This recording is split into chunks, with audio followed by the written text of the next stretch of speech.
बंदी छोड़ सतगुरु रामपाल जी महाराज जी की जय हो। परमपिता परमेश्वर जी की सभी प्यारी आत्माओं को मुझ पवन दास का सत्साई। पुण्यात्माओं, आज लाइव शंका समाधान का दूसरा दिन है, संडे है। और बंदी छोड़ सतगुरु रामपाल जी महाराज जी की विशेष दया से, उनकी विशेष कृपा से, मेहर से लगातार शंका समाधान के सभी जो प्रोग्राम हैं वो अनवरत चलते आ रहे हैं। और परमात्मा की विशेष रजा से भगत समाज की कई तरह की शंकाओं का समाधान हो रहा है।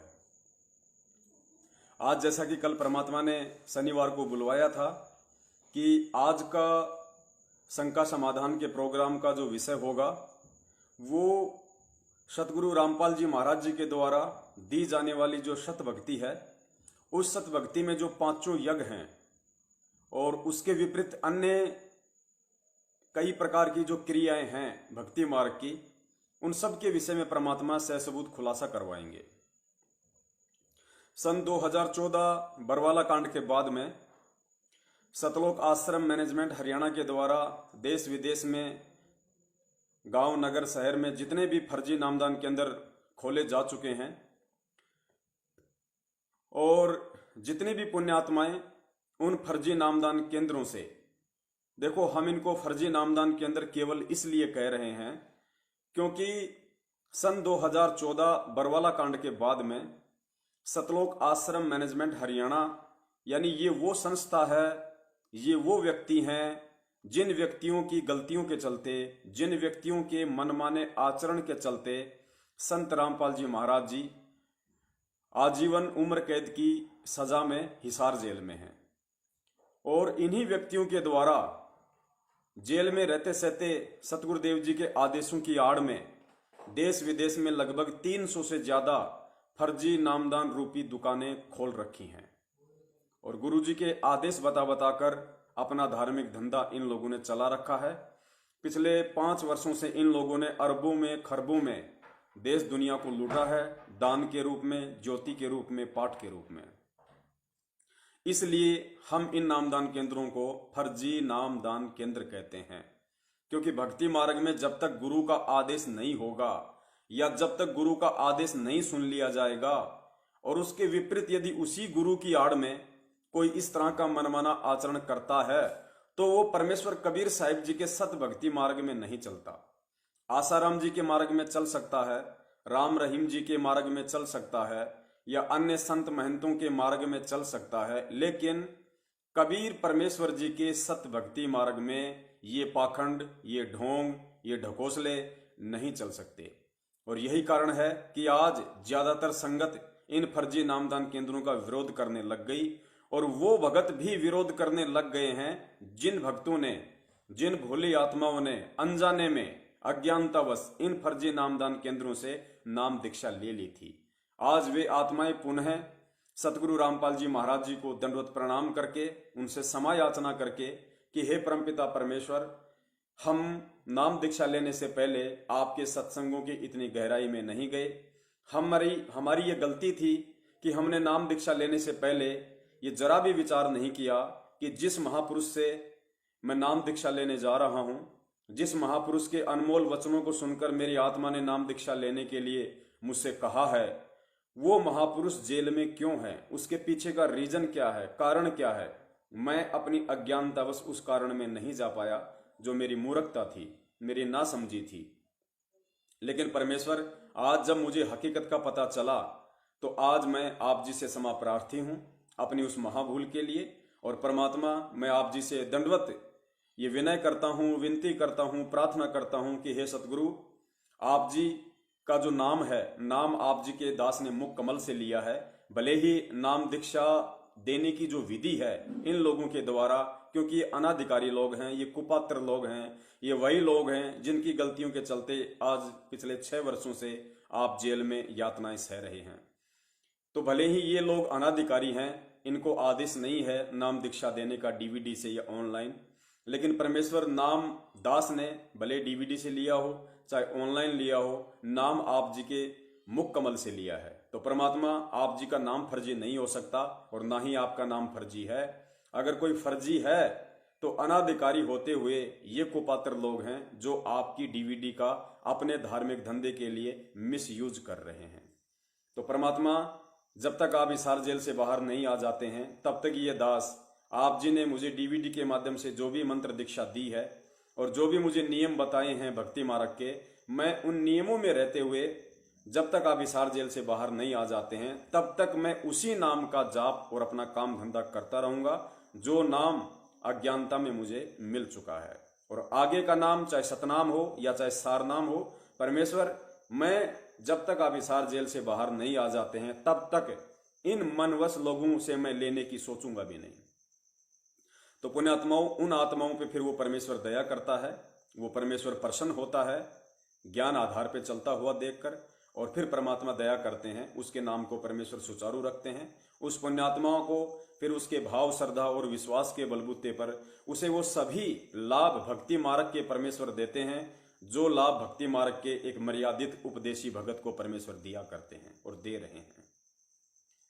तो आज का जो वीडियो है वो कुछ विशेष पॉइंट्स के ऊपर है, क्योंकि सन 2014 के बाद में जो आत्माएं इन फर्जी नामदान केंद्रों से नाम दीक्षा ले रही हैं, उन आत्माओं को ना ही तो सही तरीके से नाम दीक्षा से जोड़ने से पहले उनको कोई नियम समझाया जाता है, ना ही उनको भक्ति की वो विधि, वो क्रियाएं अच्छी तरह से समझाई जाती है ताकि वो आत्मा मर्यादा में रह के अपनी भक्ति कर सकें और परमेश्वर की मर्यादाओं में रह के भक्ति मार्ग के लाभ प्राप्त कर सकें।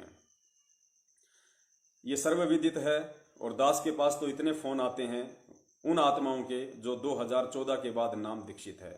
बेचारे रोते हैं कि भगत जी सतनाम तक मिल गया, कोई भी मर्यादा हम तोड़ नहीं रहे, फिर भी भगत जी घर में अमंगल क्यों है, काम धंधे में कोई बरकत क्यों नहीं है, शरीर में कोई राहत क्यों नहीं है। कहते हैं परमात्मा तो कोडी को शरीर देता है, बांझ को पुत्र देता है, निर्धन को माया देता है। भगत जी हमारे ऊपर तो और भी ज्यादा संकट खड़े हो गए हैं, हम क्या करें, हमारा मार्गदर्शन करें भगत जी। हम भक्ति भी कर रहे हैं, नियम भी निभा रहे हैं। तो उन आत्माओं से दास का निवेदन है कि भले आप नियम भी निभा रहे हैं, आप जी मर्यादा में भी हैं, उन मंत्रों का जाप भी कर रहे हैं, लेकिन सबसे बड़ी गलती आप लोगों से जो हो चुकी है वो ये है कि आपने अनाधिकारी और कुपात्र लोगों से नाम दीक्षा ली है। और आप जी विश्वास और श्रद्धा के साथ में मंत्र भी जाप कर रहे हैं, और इस बात की 100% ये गारंटी है, भले आपने डीवीडी से नाम दीक्षा ले ली अनजाने में और उसके बाद आप जी मर्यादा में रह के अपना मंत्र जाप कर रहे हैं, अपनी आरती कर रहे हैं, सुमरण कर रहे हैं, सत्संग सुन रहे हैं, आपको अवश्य लाभ मिलेगा, क्योंकि ये इस नाम का गुण है। परमात्मा ने इस नाम के अंदर एक मेरिट डाल रखा है, एक गुण डाल रखा है, आपको अवश्य लाभ मिलेगा। लेकिन उस समय आपको वो सारे लाभ मिलना बंद हो जाएंगे। ये मंत्र और ये भक्ति करते करते भी, ये श्रद्धा और विश्वास को बरकरार रखते हुए भी एक स्थिति ऐसी आएगी, उसके बाद आपको सारे लाभ मिलना बंद हो जाएंगे। और वो स्थिति क्या है कि नाम दीक्षा लेने के बाद जब भी आप इनके फर्जी नामदान केंद्रों पे जाएंगे और आप अज्ञानता में इनके वहां पे रखी दान पेटी में, दान पात्र में यदि आपने 1 रुपया भी डाल दिया और यदि आपको कोई प्रॉब्लम हुई, आपने प्रार्थना लगवाई और इन्होंने ज्योतिया पाठ का आदेश दिया, और यदि आपने गलती से इन फर्जी नामदान केंद्रों पर बैठे कुपात्रों के हाथों में 1 रुपया भी यदि आपने ज्योति पाठ के नाम पे दे दिया, किसी किस्त के रूप में दे दिया, निश्चित तौर पे पुण्यात्माओं ये 100% सत्य मान लेना, उसी दिन से वही भक्ति करते करते, वही मंत्र जाप करते करते, वही सत्संग सुनते सुनते, उसी दृढ़ विश्वास और आस्था के बरकरार रहते हुए भी परमेश्वर आपको लाभ नहीं देगा। क्योंकि इन मनवश लोगों को, इन कुपात्रों को, इन ठगों को जब आपने वो पैसा दिया, उसी समय आपको वो सारे लाभ मिलना बंद हो जाएंगे, क्योंकि आपने कुपात्रों को दान दे दिया परमात्मा के विधान के जो खिलाफ है। यानी सतगुरु का विधान है कि गुरु बिन माला फेरते, गुरु बिन देते दान, गुरु बिन दोनों निष्फल है, चाहे पूछो वेद पुराण। और गुरु बिन होम यज्ञ जो साधे, और मन 10 पातक लागे। ये परमात्मा के कुछ नियम है, कुछ अटल विधान है, ये बदल नहीं सकते। तो आपने सारी क्रिया सुचारू रूप से करते करते भी अपनी अज्ञानता वश जिस दिन आपने इनकी झोली में 2 रुपए भी दान के रूप में डाल दिए, उसी दिन से परमात्मा अपने विधान अनुसार आप जी से दूर हट जाएगा। ये ऑटोमेटिक सिस्टम है। आप ये नहीं कह सकते कि मुझे पता नहीं था। पता क्यों नहीं था भाई? आपको पता करके परमात्मा से जुड़ना चाहिए था। पता करने का तरीका है सत्संग सुनना। किसने कहा कि आप 1-2 दिन के सत्संग सुन के ही आप जी नाम दीक्षा ले लो? परमेश्वर ने कहा कि 2 महीने, कम से कम 3 महीने, 6 महीने, जब तक आपको अच्छे से ज्ञान समझ में ना आ जाए, गुरु भगवान और भक्ति पे पूर्ण विश्वास ना हो जाए, आपका मन इस भक्ति मार्ग से जुड़ने के बाद तनिक भी विचलित ना हो, जब तक इस तरह की सारी शंकाओं का निवारण सत्संग सुनते सुनते आप जी का ना हो जाए, तब तक आप जी को नाम दीक्षा नहीं लेनी चाहिए। तो आप ये नहीं कह सकते कि परमात्मा मुझे तो पता नहीं था कि इन लोगों को दान देने से फिर मेरे ऊपर आपत्तियां शुरू हो जाएंगी। परमात्मा ने तो भाई सन 1994 से ही ये बातें बताना शुरू कर दी थी कि गुरु बिन माला फेरते, गुरु बिन देते दान, गुरु बिन दोनों निष्फल है, चाहे पूछो वेद पुराण। अब गलती हमारी ना समझी की है, तो उसके परिणाम भी हमने स्वतः ही भोगने पड़ेंगे। तो सन 2014 के बाद उपदेशी मेरे जितने भी भगत भाई बहन हैं, उन सभी को मुझ पवन दास का सत्साई और सतगुरु रामपाल जी महाराज जी के आशीर्वाद से, उन्हीं की सत प्रेरणा से ये दास एक निमित्त मात्र है। और आप जी को आज जो संदेशा दिया जाएगा वो आपके लिए एक तरह से संजीवनी बूटी होगी, क्योंकि पुण्यात्माओं अभी तक आप जी को कुछ भी नहीं बताया गया होगा। कुछ भी ऐसे ऐसे फोन आते हैं, लोग कहते हैं भगत जी लॉकडाउन में मुझे ऑनलाइन नाम दीक्षा दी गई और नाम दीक्षा देने के बाद मुझे वो नियम कार्ड भेजा गया। मुझे जो नियम होते हैं वो पर्चा मुझे बाद में भेजा गया, पहले मुझे नाम दीक्षा दे दी गई। अब बताइए, इतना बड़ा फ्रॉड, इतना बड़ा, अब क्या कहें पुण्यात्माओं, शब्दों की कमी पड़ रही है। इतना बड़ा धोखा उन पुण्यात्माओं के साथ में किया गया है, जबकि परमेश्वर ने कितनी बार सत्संगों में कहा। कल आपने श्यामा बहन का भी इंटरव्यू सुना। गुरुदेव ने कहा कि बेटी हमारी सारी बातें माननी पड़ेंगी, ये जो नियम हैं पहले नियम पढ़ ले अच्छे से, जब तक हमारे नियम नहीं मानेगी मैं नाम दीक्षा नहीं दूंगा। और यहां बिल्कुल विपरीत हो रहा है। नाम पहले दिया जा रहा है, नियम का जो फार्म है, नियमों की जानकारी बाद में दी जा रही है। तो पुण्यात्माओं, हमने बहुत ही सोच समझ के, बहुत ही दूरदर्शिता रखते हुए इस भक्ति मार्ग पर फूंक फूंक कर कदम रखना है, क्योंकि परमेश्वर कहते हैं कि पग पग पे यो तक तक मारे काल कसाई बाणा।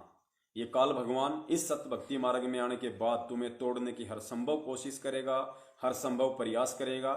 और तुम पुण्यात्माओं ने सतगुरु के ज्ञान को आधार बनाकर फूक फूक कर इस भक्ति मार्ग पे कदम रखना है।